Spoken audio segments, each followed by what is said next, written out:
shekete. Hakuna mwingine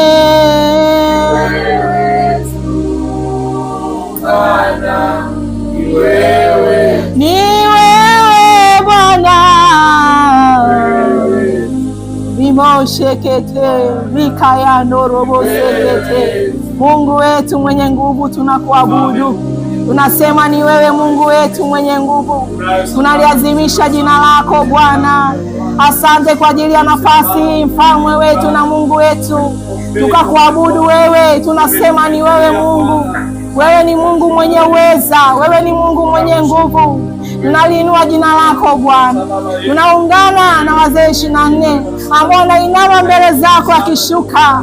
Wanasema ni wewe Bwana, wanasema ni wewe Bwana, wanasema ni wewe Bwana. Nasi tunaungana nao Bwana asubuhi ya leo. Ramosheketerebosha rikayandorobosikiriandarabasaiko. Tunainama mbele zako Mungu mfalme.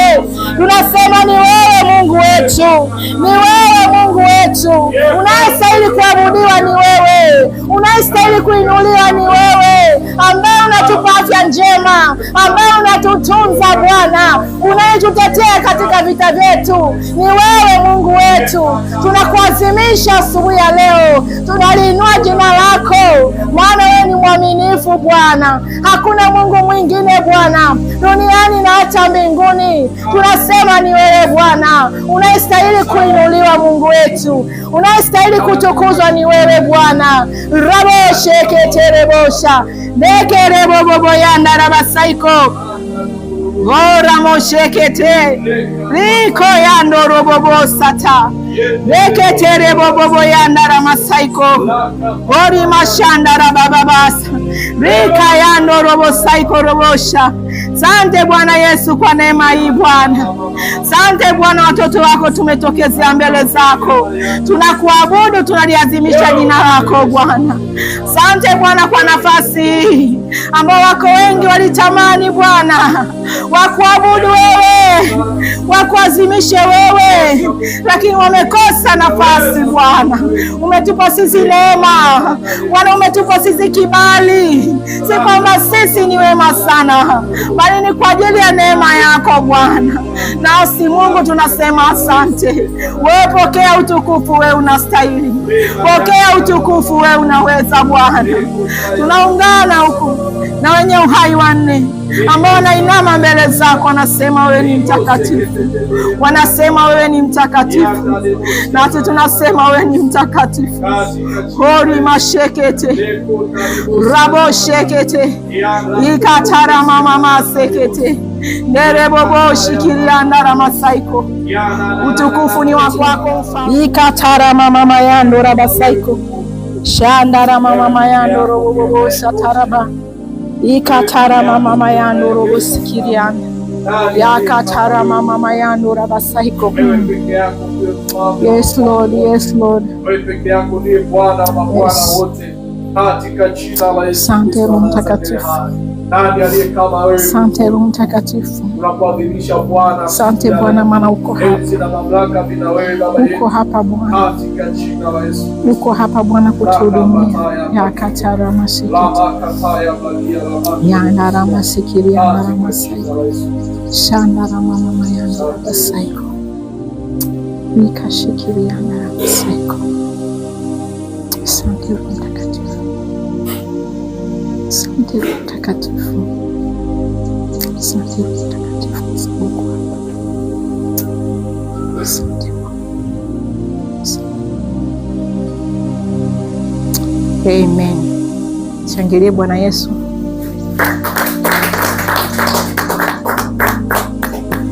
Bwana Yesu asifiwe. Basi naomba uketi mahali ulipo. Bwana Yesu asifiwe. Ninakusalimia wewe ndugu yangu mpendwa ambaye unatufuatilia katika mtandao wa kijamii. Ninakukaribisha katika kanisa letu zuri la TAG Orphan. Karibu sana. Ninakukaribisha na wote ambao tuko mahali hapa ibadani. Mungu awabariki. Namshukuru sana Mungu kwa ajili ya nafasi ya kipekee ambayo ameona leo niweze kusimama kama mwanamke tukiazimisha siku yetu kubwa ya sikukuu ya WWK ya wanawake watumishi wa Kristo.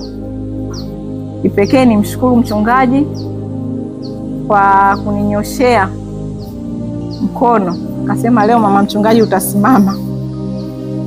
Nikasema basi inawezaje kukataa?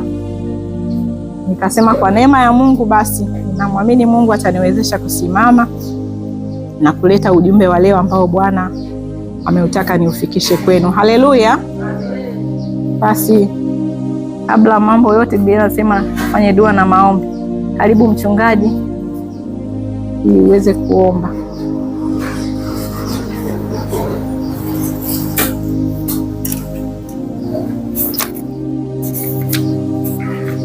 Bwana Yesu asifiwe.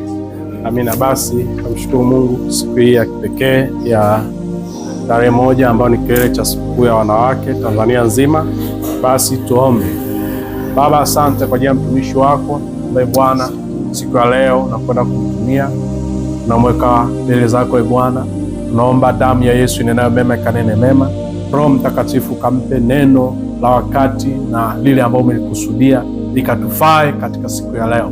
Damu ya Yesu inenayo mema ikanene mema kwa kila anayesikia, nafsi yake na roho yake zikatakaswe kwa jina la Yesu. Bwana, mtumishi wako ambaye anakwenda kusema nasi siku ya leo, ukamtumie kama chombo Bwana, katika jina la Yesu. Damu ya Yesu inenayo mema ikanene mema katika jina la Yesu Kristo.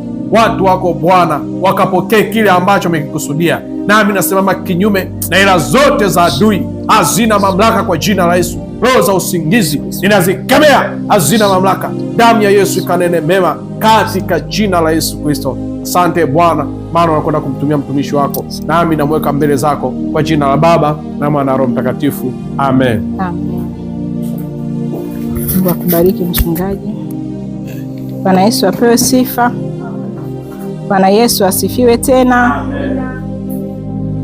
Basi namshukuru Mungu tena kwa ajili ya siku ya leo ambayo amenipa neema na kibali kuweza kusimama tena katika siku ya leo. Kama nilivyokwisha kusema, leo ni siku ya sikukuu ya maadhimisho ya sikukuu ya WWK kitaifa. Maana leo katika makanisa yote, baadhi nahisi tu baadhi ambao labda watakuwa na sababu maalum za kutokuadhimisha. Ndio maana nikasema na sisi wengine hapa, najua wengine hamkutokea TAG mpo wanawake, lakini inabidi tufahamu sasa kwa nini tunaadhimisha hii sikukuu. Kabla sijaanza na neno, Bwana Yesu asifiwe. Nitoe introduction kidogo. Kasema dhumuni la maadhimisho ya sikukuu za idara ya wanawake watumishi wa Kristo. Dhumuni kuu la maadhimisho ya sikukuu za idara ya wanawake watumishi wa Kristo, yani WWK kitaifa, ni kuwahamasisha wanawake kusimama katika umoja. Amina. Kuhamasisha sisi wanawake kusimama katika umoja, kuimarisha mshikamano. Maana tunapofanya sikukuu tunaimarisha mshikamano wetu. Amina. Na kuonyesha uwajibikaji wa kiroho. Pia maadhimisho haya yanalenga kuthibitisha utambulisho wa mwanamke katika huduma na kuwa sauti ya mabadiliko ndani ya kanisa na jamii. Bwana Yesu asifiwe. Kwa wakati mwingine tunafanya hizi sikukuu, tunatamani kujua kila mwanamke ana huduma. Amina. Kila ambaye ameumbwa na Mungu, iwe mwanamke iwe mwanaume, ana kitu cha kufanya. Sasa tunapoadhimisha sikukuu za WWK, tunataka kuona mwanamke, wewe una kitu gani cha kufanya ndani ya nyumba ya Bwana. Amina. Mwingine yeye anaweza kuhubiri, si ndio? Mwingine yeye ni mwalimu, mwingine yeye ni mwanakwaya, mwingine ni mwana praise. Kwa hiyo utakuta Mungu ameweka vitu mbalimbali ndani yako. Kwa hiyo utaviwakilishaje? Ndio mara nyingi tunatumia siku za WWK. Hapo ndo tunapata kuona kumbe yule pale anaimba, ana sauti, afu alikuwa tu amekaa nyuma. Tunapompa nafasi, haleluya. Tusipokupa nafasi hatuwezi kujua wewe una kitu gani. Na wakati mwingine ni vizuri kuongea, mimi naweza kufanya kitu fulani, ili tusiwe tukakusukuma fanya kitu fulani wakati wewe huo moyo wa kufanya hicho kitu huna, bali una kitu chako special ambacho unaweza ukakifanya. Haleluya! Ndio maana tunaadhimisha sikukuu hii, na vile vile tunakuwa na mambo mengi ya utumishi wa kumtumikia Mungu wetu, kutumikia nyumba ya Bwana. Ndio maana huwa tunakuwa na, tukikutana huko tunakuaga na page zetu wanawake, kwamba tunamtumikia leo, tunamtegemeza mchungaji kama wanawake. Mwana sehemu nyingine wanawake wengine wameamua kumnunulia mchungaji wao gari. Wengine wanasema sisi leo tutaenda, hela yetu sisi tunawekeza kwenye labda kwenye nyumba, sisi leo tutafanya kitu fulani. Ni njia ya kumtumikia Mungu. Na sisi wanawake, Mungu ametuamini, ametupa jicho la ziada la kuona kwamba mtumishi wa Mungu pale kuna jambo fulani mimi nimekiona. Mwanaume sio rahisi sana kuweza kuona, lakini sisi wanawake Mungu ametupendelea. Amina. Kwa hiyo sasa hivyo vitu vyote tunavichukua kwa pamoja, tunavileta hapa, tunamtumikia Mungu. Ndio maana lengo kuu la kufanya hizi sikukuu. Amina. Kwa hiyo tunapokuwa tunakusanyika baadaye kwenye siku zetu za Jumanne, tutajua vizuri kwa nini tunaendelea kudumisha umoja wetu, kwani tudumishe umoja katika kanisa na katika mwanamke. Yaani kila mwanamke amuone mwenzake ni bora, kila mwanamke amuone mwenzake ni wa thamani. Haleluya. Amina. Basi hilo ndo lilikuwa nataka niliongelee kabla ya mambo yote, ili kwa wale wageni waweze kujua kwa nini huwa tunafanya hizi sikukuu. Ili kwa unakuja unajua basi mimi na huduma fulani, basi huduma yangu nisikalie, nimtumikie Mungu. Amina. Kwa sababu mbinguni tutaonyesha kazi. Amina wapendwa. Mbinguni utaenda kuonyesha kazi. Ulipokuwa duniani wewe kama mwanamke ulifanya nini? Wewe kama mwanaume ulifanya nini? Kila mmoja ataonyesha kazi zake. Kazi zako zisipofaa ndio unaonekana zile wanasema zinateketea. Lakini kazi zako ziko za thamani, tang'aa. Mchungaji wetu sisi Askofu Victor Taweta alitufundisha kwa habari ya mataji huko mbinguni atatofautiana. Unaweza ukamwona mtu kazi yake ni kufagia tu kanisa, mbona kazi ndogo, lakini mbele za Mungu hiyo ni kazi kubwa sana. Wewe ukashangaa huyu ana taji kubwa. Mwingine kazi yake ni kuja tu kanisani ni kuomba. Amina. Yeye ni muombaji, ndio Mungu amempa hicho kitu. Mwingine yeye ni mwalimu. Kwa hiyo kwa kadiri kitu ambacho Mungu amekupa kifanye, tena kwa moyo wa kupendwa, sio kwa kulazimishwa. Kuangalia una kitu gani cha kufanya, tumikie Mungu. Na katika hicho kitu Mungu atakubarikia. Haleluya. Basi ujumbe wetu wa leo unasema kuna faida katika kumwangalia Mungu na kumtumaini au kumtegemea yeye. Kuna faida katika kumwangalia Mungu na kumtumaini na kumwangalia yeye. Amina. Tunapoongelea kumwangalia Mungu, tunahusisha tunahusisha au kunamaanisha kumtegemea kikamilifu katika ulinzi, mwongozo na katika mahitaji yote. Ni kama vile mtumishi anavyoweza kumtegemea bwana wake, au mfanyakazi anavyomtegemea bosi wake. Anafanya kazi, anategemea mwisho wa mwezi atapata nini? Atapata mshahara. Sasa kwa Mungu tunatakiwa kuweka imani zetu, tumaini letu huko. Amina. Mstari wetu wa kusimamia andiko la mwaka huu unatoka katika Isaya ile sura ya 45 mstari wa 22. Amina. Maana Biblia yako naomba ufunue. Nitafurahi zaidi akisoma leo mwanamke. Haleluya.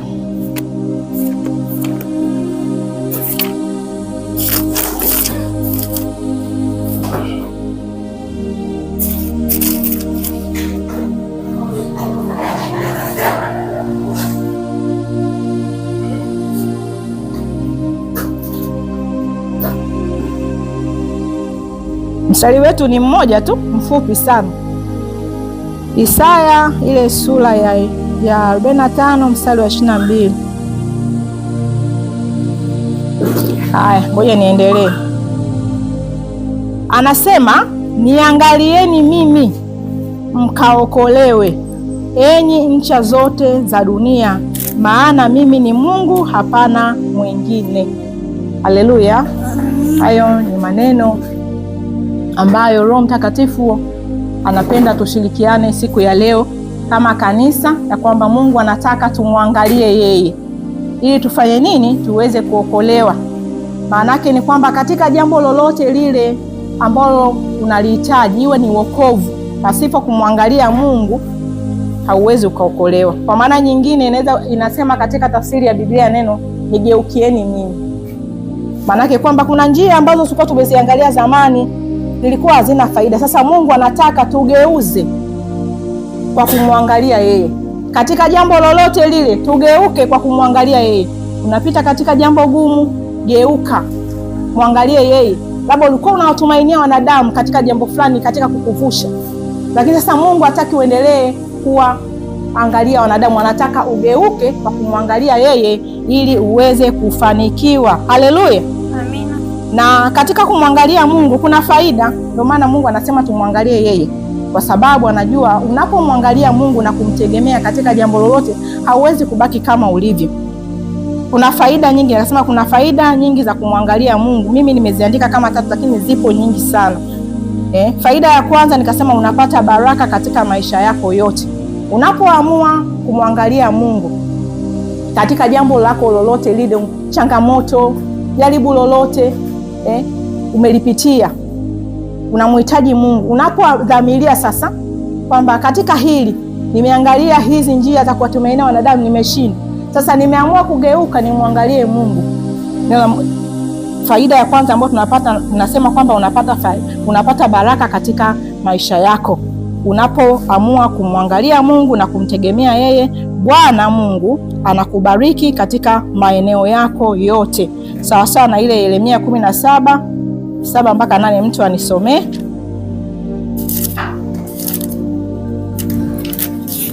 Hata baba mnaweza mkasoma. Yeremia 17. Yeremia ngapi? Yeremia 17:7 mpaka 8. Nitasoma.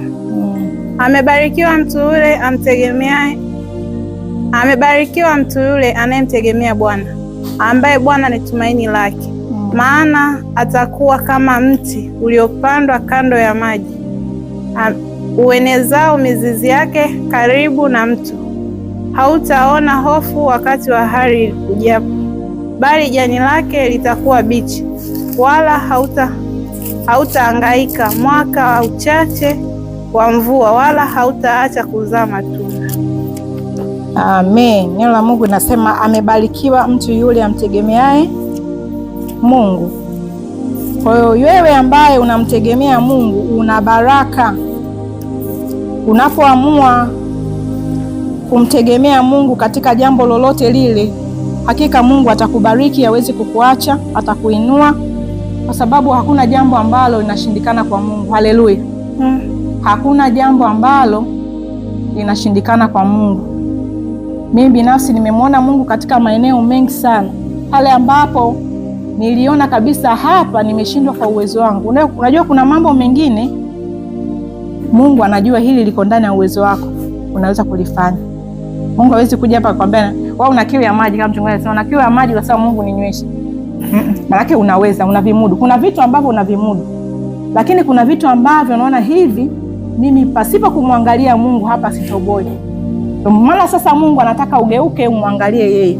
Ninasema hivyo kwa sababu ninakumbuka nilipokuwa mjamzito, mtoto wangu huyu wa kwanza, naeleza sababu ya kumwangalia Mungu, na nilimwona Mungu akifanya sana. Unapogeuka na kusema Mungu, kwa wanadamu imeshindikana, lakini najua kwako inawezekana, ndipo Mungu anaingilia maisha yako. Nakumbuka nilipopata ujauzito wa yule pale mtoto wangu wa kwanza, nilipata shida kidogo, sababu nilikuwa na maumivu makali ya tumbo. Sasa nilipoenda hospitali, nienda tu hospitali moja tu kubwa ya serikali. Sasa pale daktari alivyoniona tusema, wewe dada, wewe yani hapa ujauzito utakuwa umesharibika. Nikasema alafu sasa anakimbilia sema hapana, alafu ujauzito umesharibika, kwa unachotakiwa kufanya wewe nije tu kukusafisha, lakini huku ndani nasema hapana, yani kuna kataa. Hii ni kweli ujauzito kwa haupo. Ndipo nilipoanza kumtegemea Mungu na kumwangalia yeye.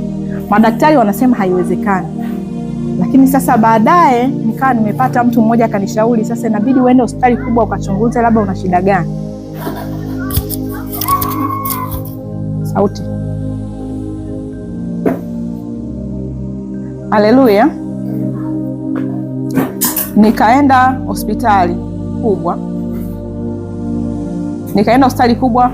Kuangalia na shida gani. Kule nikakutana na changamoto nyingine ambayo sasa ilinipekea nianze kupata shida kidogo. Daktari akasema huyu shida yake ni kwamba ana uvimbe kwenye kizazi. Umeona? Na watu wenye uvimbe kwenye kizazi kupata mtoto changamoto. Ni aidha utazaa mtoto ambaye ni mlemavu, kwa sababu wakati mtoto anatoka na uvimbe unakuwa umembana, au utazaa mtoto ambaye amefariki. Kwa hiyo kibinafsi ilinistua sana kwamba hii itakuwaje, lakini sasa ndipo nilipoamua kugeuka na nikasema hili kwa wanadamu imeshindikana, hata kwa daktari pia imeshindikana. Sasa nifanyeje? Lakini katika kumtegemea Mungu ndipo ambapo Mungu sasa aliniletea daktari, ambapo nikasema huyu daktari ametoka wapi? Alikuwa ni baba tu, mtu mzima. Akaniambia, mwanangu, hapa wewe unatoka, ninaona kuna uvimbe ndio, lakini mtoto hajaguswa kabisa, japokuwa umekuwa over bleeding, lakini mtoto hajaguswa kabisa, ni changamoto labda nyingine tu. Kwa hiyo nitakuandikia tu dawa. Ilikuwa ni dawa yani ni ndogo sana, ni kama mfano wa Piriton, zile dawa, tumia hizo. Nikaanza kutumia zile dawa, lakini ilipofika kama miezi 5 hali ikabadilika tena. Yani nilikuwa ni mtu wa kulala kuinuka, nilikuwa bed rest, kulala kuinuka. Lakini katika hali hiyo hiyo sikukata tamaa. Ninamwamini Mungu, ambia Mungu lazima mimi nizae mtoto. Kwa ulisema hakuna tasa. Tasa unatoka wapi? Niliporudi hospitali sasa, yule daktari ambaye alikuwa ananiambia utajifungua sikumkuta, nikamkuta daktari mwingine. Akaniambia, umeanza tena kuumwa? Yani nilikwambia wewe dada, huwezi kuzaa huyu mtoto. Huyu mtoto utazaa ila upate tu miskari atatoka kwa sababu ya huu uvimbe. Yani wewe mtoto wako anavyokuwa na uvimbe unakuwa. Mtoto akikuwa na uvimbe, kwa hiyo mtoto atashindwa kuhimili ule uzito. Lakini sikukata tamaa. Nikarudi nikamwambia mama wangu, daktari kasema 1, 2, 3. Tukaingia katika maombi ya kumtegemea Mungu na kumwangalia yeye. Tusiangalie madaktari, usiangalie majibu ya wanadamu yanasemaje. Angalia Mungu anasemaje. Haleluya. Katika jambo lolote lile ambalo unakutana nalo kwenye maisha, usiangalie watu wanasemaje. Kuna kukatishwa tamaa, kuna kurudishwa nyuma. Sasa wakati inaendelea, mtoto akaendelea kukua, miezi 5, kafika 6. Daktari yule yupo, maneno yake kama yanabonga kwenye masikio, lakini ndani huku unasemaje? Ninaamini nitazaa. Miezi 6, miezi 7. Nimezaa mtoto akiwa na miezi 8. Watumishi wa Mungu wanasema mtoto akizaliwa miezi 8 anakuwa mtoto ambaye hawezi kuishi.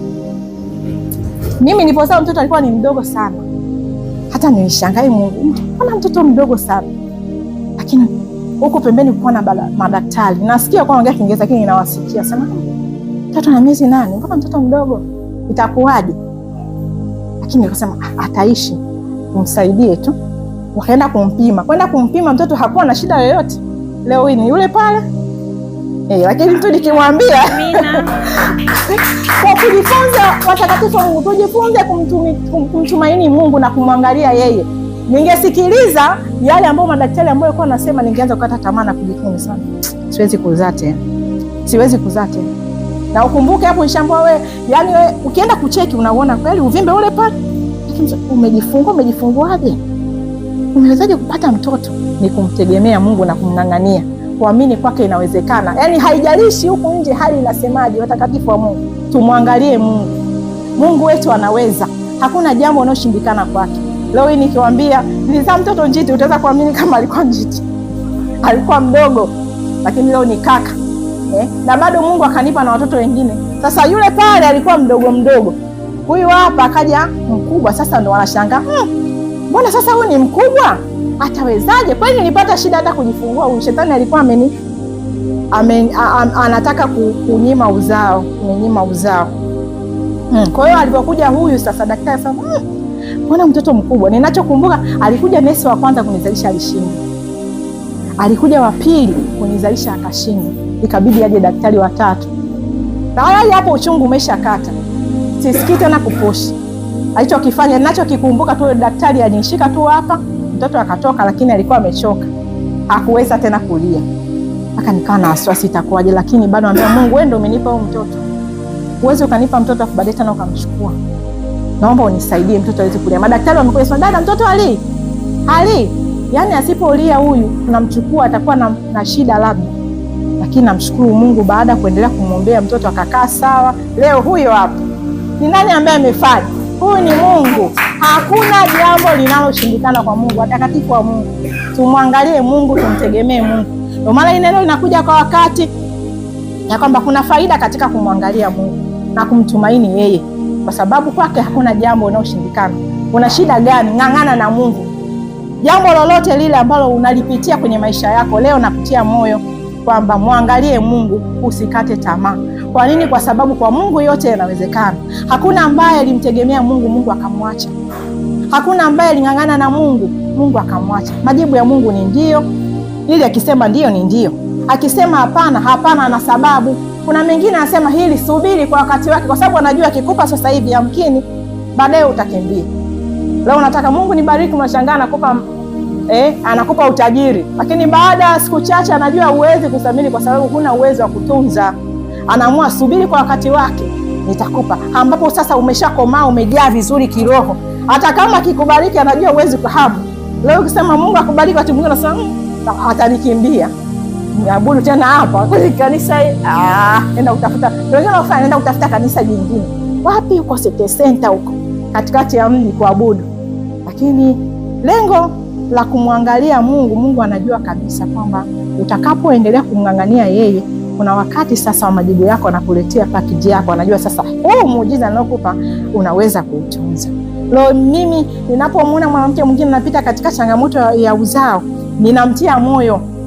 Kwa nini? Kwa sababu najua nilikopitia, ninajua machungu niliyopitia, ninajua maumivu, lakini katika hayo maumivu bado nilimuona Mungu. Kwa nataka nikutie moyo asubuhi ya leo. Yawezekana sio tatizo ni uzao. Yawezekana ikawa ni jambo lolote lile ambalo unapitana nalo. Ng'ang'anie Mungu. Muangalie Mungu kwa sababu ahadi zake ni za kweli na tena niamini na zinafanyika hapa hapa duniani. Na ambao wanasema haiwezekani. Mimi walisema haiwezekani uweze kupata mtoto. Na kweli wapo watu jamani wana matatizo ya uvimbe, wameshafanyia na operation, lakini bado shughuli iko pale pale. Lakini namshukuru leo Mungu, nina ushuhuda kwamba Mungu nilimuona pale nilipomwangalia na kumtumainia yeye. Bwana Yesu asifiwe. Amina. Faida zingine, unapata ulinzi wa Mungu. Unapomwangalia Mungu na kumtegemea yeye, Mungu anakupa ulinzi. Naomba mtu anisomee Misali 18:10. Kuna Zaburi 9:1 mpaka 4, Zaburi 34:7. Hizi tutasoma nyumbani, lakini nisomee tu Zaburi 34:7 na Misali 18:10.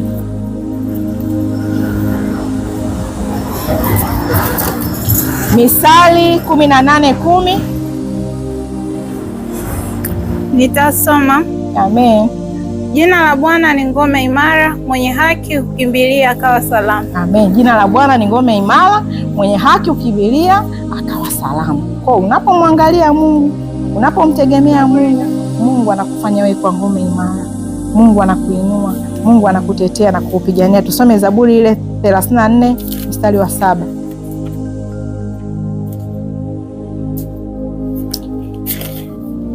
Katika Zaburi 34:7 ni ile ambayo nasema Bwana uwaga anaagiza malaika. Amina. Bwana uagiza malaika ambao wanatupa ulinzi. Soma. Malaika wa Bwana hufanya kituo, akiwazungukia wamchao na kuwaokoa. Amina. Unapomwangalia Mungu na kumtegemea yeye, Mungu huwa anatoa malaika kwa ajili yetu. Yamkini kuna jambo ambalo shetani anaweza kaliandaa, kama nilivyokutolea ushuhuda wakati najifungua mtoto ule wa pili. Katikati ya kujifungua shetani naye kama ameandaa mpango wake kwamba nikashindwa kuendelea kuishi mtoto. Lakini bado Mungu alileta malaika. Yaani sielewi yule daktari alikuja saa ngapi pale akasaidia. Maana ilikuwa imeshashindikana kibinadamu. Lakini nikamwona Mungu katikati ya muujiza akinitetea na kunipigania. Kwa wakati mwingine unapopita katika changamoto, ukaona hapa nimefika mwisho, Mungu yupo, usikate tamaa. Usirudi nyuma. Usiseme hapa nimechoka. Majaribu yapo, lakini yakupasa uyashinde. Na Mungu ni mwaminifu kwa sababu katika mambo yote unayopita nayo katika nyanja mbalimbali kuna ulinzi wa Mungu ambao anauagiza katika maisha yetu. Haleluya. Jambo la tatu nikasema mema yatakupata wewe unapomwangalia Mungu, unapomtumainia Mungu. Lazima Mungu aachilie mema katika maisha yako, katika familia yako. Haijalishi utakaa kwa muda gani, lakini amini tu mema yatakupata wewe. Leo hii tena mimi naitwa Mama Boys. Namshukuru Mungu Mama Boys. Mungu amenipa neema ya kupata vijana watatu. Naangalia kuna wakati nakaa ninapopita katika changamoto fulani inanirudisha nyuma. Mbona ile Mungu alifanya? Kwa upata muda hata wewe. Kuna mambo ambayo Mungu alikutendea. Kaa mbele za Mungu, tafakari. Chukua mstari mmoja. Hakuna jambo linaloshindikana kwa Mungu. Afu tafakari katika yale Mungu nilikuona. Ulifanya 1, 2, 3. Mkumbushe Bwana. Asema njioni tuojeane. Mueleze Mungu, mbona katika 1, 2, 3 nilikuona? Hata katika hili Mungu naamini utafanya. Amini huo mstari. Afu endelea kutembea na huo mstari. Hakika Mungu atafanya. Haleluya. Nikasema tuone mifano ya watu ambao walimwangalia Mungu, walimtegemea Mungu. Nikasema tuone mfano wa mtu mmoja anaitwa Ayubu. Nimchukulie kama mfano siku ya leo. Wote hapa naamini tunajua historia ya Ayubu. Biblia inasema katika ile sura ya kwanza inatoa sifa za Ayubu kwamba alikuwa mcha Mungu, alikuwa na imani, lakini pia alikuwa mtoaji. Haimaanishi kwamba alikuwa mcha Mungu, alikuwa na imani, alikuwa mtoaji akaachwa asijaribiwe. Pamoja na hivyo vitu vyote bado alijaribiwa. Haleluya. Kwa majaribu yapo. Lakini tuone mfano wa Ayubu, yeye akiwa kama mtumishi wa Mungu anapitia, yani balaa linakuja hili, linaondoka, linakuja lingine. Yani linakuja hili, linaondoka na linakuja nyingine. Je, tumeshawahi kufika kwenye eneo la Ayubu? Jaribu kujiuliza. Tafakari. Inatoka hii, inakuja hii. Mara watoto wameondoka, mara nyumba, mali na kila kitu vinaondoka, anabaki empty. Lakini Biblia inasema katika ile Ayubu 1, mtu anisomee 1:22. Naomba nisomee. Huo ndo mstari ambao naupenda sana. Ayubu 1:22.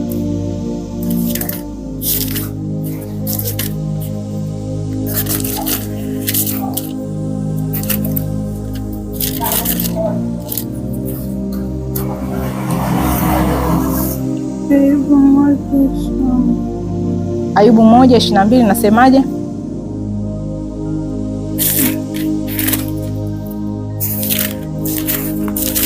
Jafika.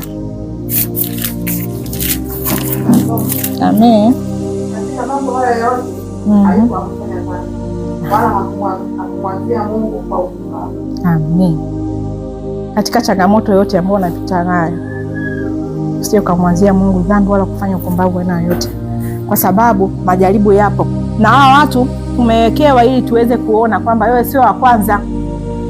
Jaribu ndio lipo, lakini wewe sio wa kwanza kupita katika jaribu. Chukua jaribu hiyo kama ndo changamoto ya kukuvusha. Chukua jaribu kwamba uone kwamba Mungu ananijaribu katika ile, lakini naamini yeye ndo ambaye ameweza kunipa kila kitu. Akichukua atavileta kwa namna nyingine. Ndio maana nikasema, je, kuna mtu ambaye ameshawahi kupita kama Ayubu? Yupo? Hapana. Unajaribu gani ambalo wewe unaona hii kwamba kwangu haiwezekani? Kama Mungu aliweza kuchukua vitu vyote afu baadaye Biblia inasema akapewa zaidi. Jua kwamba katika hilo unalopitia yupo Mungu bado anaweza kufanya. Yuko Mungu ambaye anaweza kukusaidia, anaweza akaleta msaada, ukavuka na baadaye wewe ukawa ushuhuda kwa watu wengine.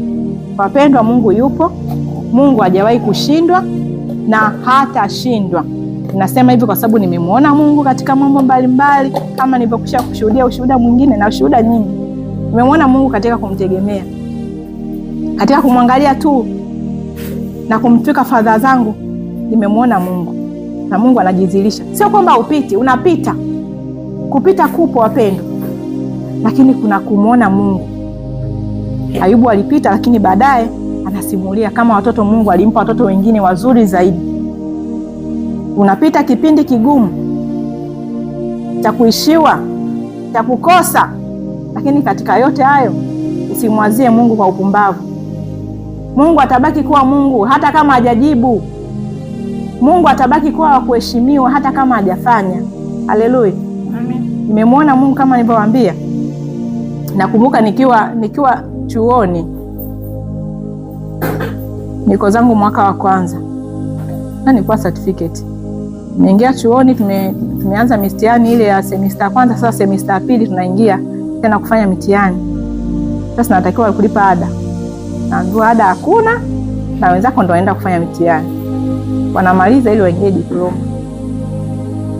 Akili yangu ilichoka kiukweli. Sasa hapa nilijua si ndio mwisho wangu, naishia hapa.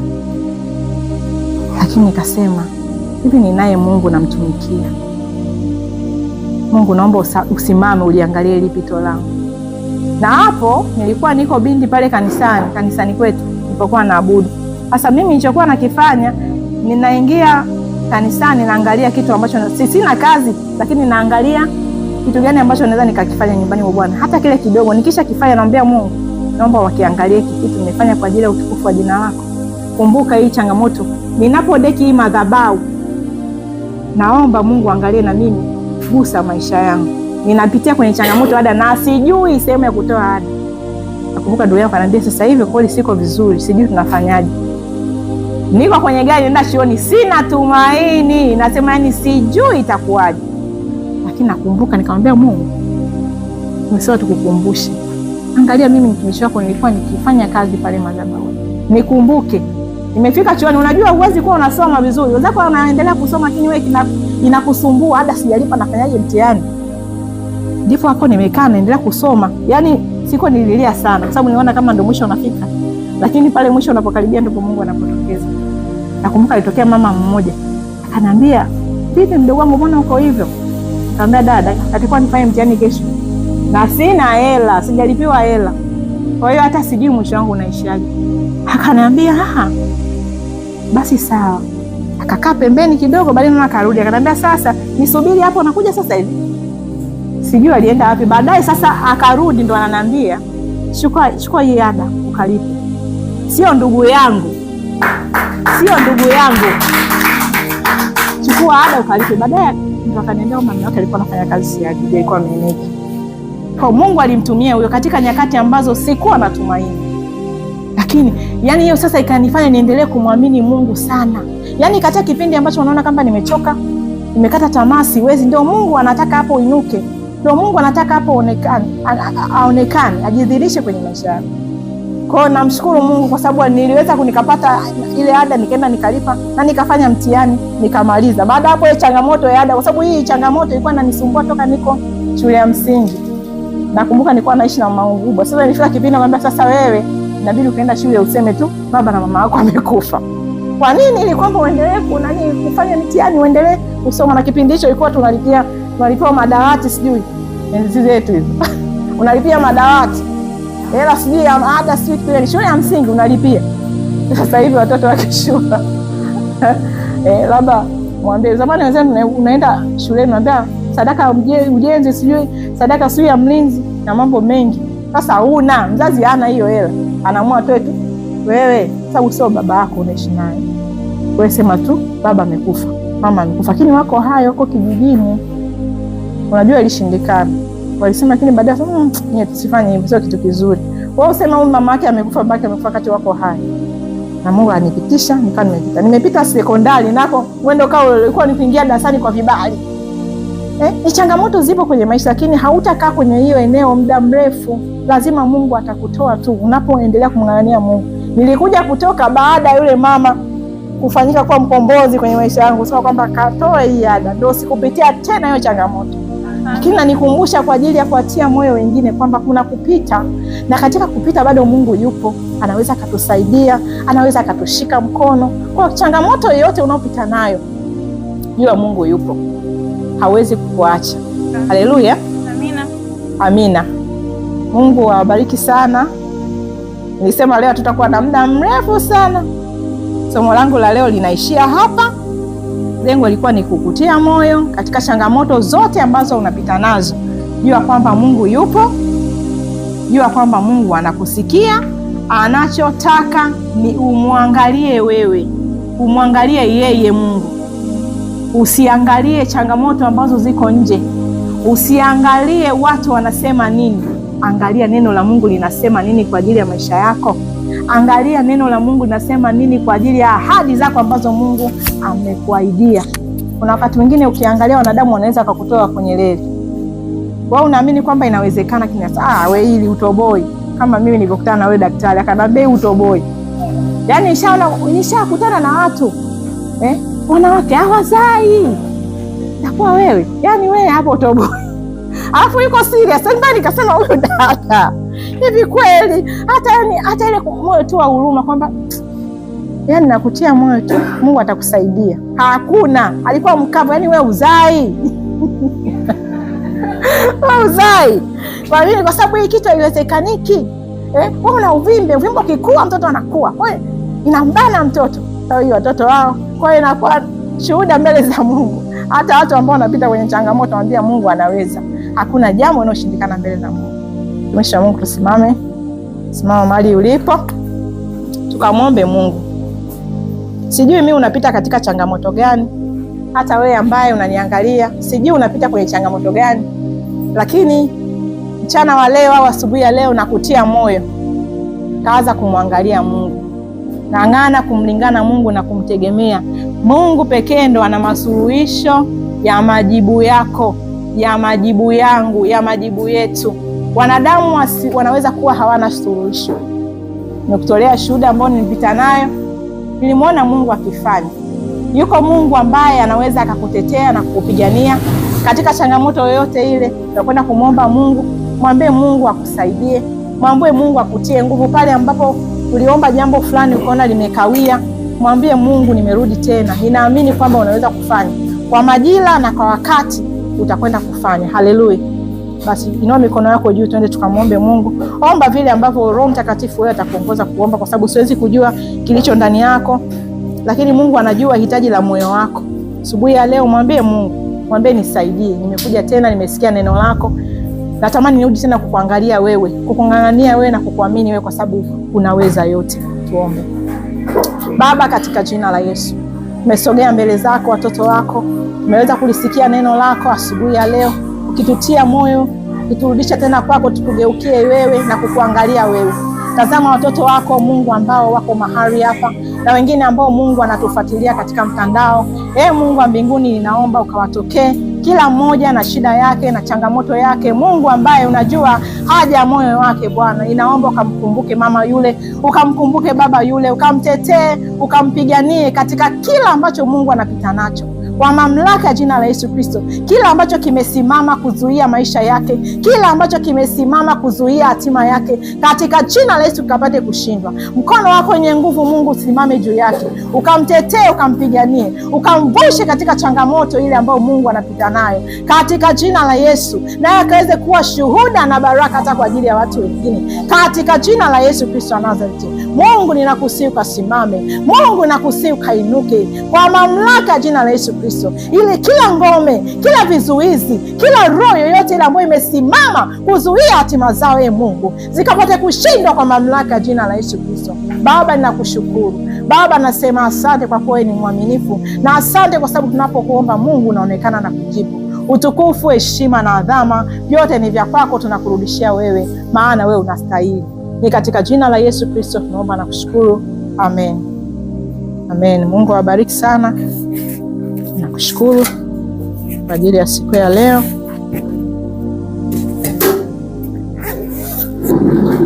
Basi muda wetu wa leo nilikuwa tuna ratiba ambayo tulisema tutakuwa nayo. Asanteni watu wa mtandaoni.